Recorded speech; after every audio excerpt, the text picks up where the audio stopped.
Ay, syempre okay mga bossing. Okay mga bossing.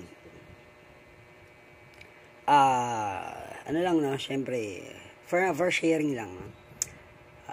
Yan, napansin nyo, nag-ano tayo, no? Halos na hindi naman napalitan, no? Kasi wala naman tayo update sa Sonspay, no? Siguro baka next month yan. So, yun nga, yung nagmumotovlog tayo dahil meron tayong bagong motor. Yun nga yung ating Rusi na Classic 250i. Pag namasyal ka sa YouTube, napakaraming review, napakaraming technical difficulties, napakaraming hassle, mga bossing. Very simple lang mga bossing. Sa pagmumotor, kailangan kasi, hindi ka lang marunong mag-drive. Kailangan, marunong ka rin makiramdam. Makiramdam ng kung may nararamdaman na yung sinasakyan mo, ganyan yun mga bossing. Hindi lang lagi lang tayo manonood, magtatanong. Walang problema dun eh. Pero gana sinabi ko sa Samsung, just explore. No? Ang dami ko nakita nga dyan. Tigas ng clutch. May vibration. Which is hindi ko naman na experience sa kanya. No? Lalo na, ewan ko siguro doon sa mga clip type yung manabela, baka may vibration niya. Pero, dito kasi wala eh. Okay. Yung sa clutch, cable, matigas daw. Sa atin naman, hindi, di ba? Ngayon nga lang, talagang mapuputo na kaya nagpalit na tayo. So, niligay ko dyan kung anong ginamit natin kapalit. So, napakalambot naman.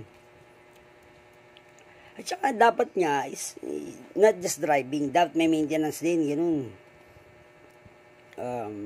Yung mga langis-langis, importante yung internal oil. Kailangan yan.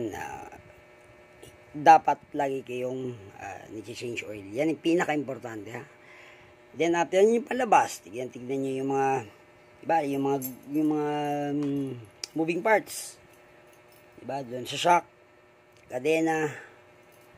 Hindi lang basta tayo nagmamotor. Tapos pagka nasira, tsaka tayo magpapagawa. Hindi, dapat ka pa rin matuto. Dapat ka pa rin, may pakiramdam pa rin, mga bossing.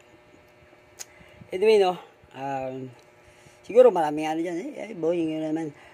Mga bossing, dati na rin akong, nakikita niyo yung mga, di ba, been there, done that. So, may din naman tayo kahit pa paano. Sabi ko nga, tandaan, pag bumotor ay hindi basta nag-drive ka lang, dapat makiramdam. Dapat laging alam yan, mga bossing, ha. Huwag din kayong magsala-alang-alang sa mga vlogger na sinasabi, palitan to, palitan niya. Yan po, kayo ang masusunod. Unang-una kayo magiging komportable dyan sa motor ninyo. Diba? Kung mataas, baba, etc. Okay? Sa forma, gano'n, kayo masasatisfy. Hindi kailangang isatisfy ang iba. Okay, mga bossing? Siguro mga basic rides, i-discuss na lang natin. Siguro pagka nabuo na, may binubuta yung grupo, no? At, subukan natin, mga bossing, ha? Ang gagawin natin, tandaan lagi, be defensive and be safe. Let's ride it out loud.